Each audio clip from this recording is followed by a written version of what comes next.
Umoja wa Ulaya EU umewataka raia wake kuhifadhi chakula na mahitaji muhimu ya angalau siku 72, huku wasiwasi wa mzozo kati ya Ulaya na Urusi ukiongezeka.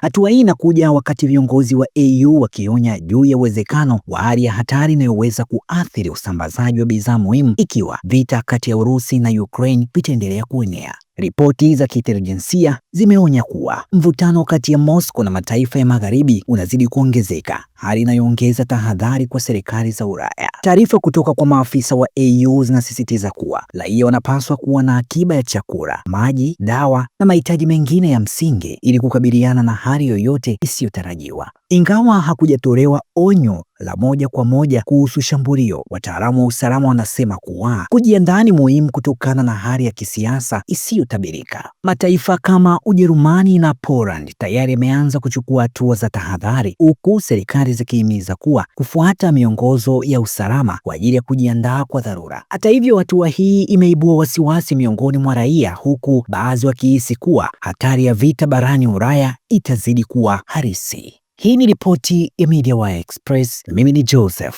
Mwanawaisambura.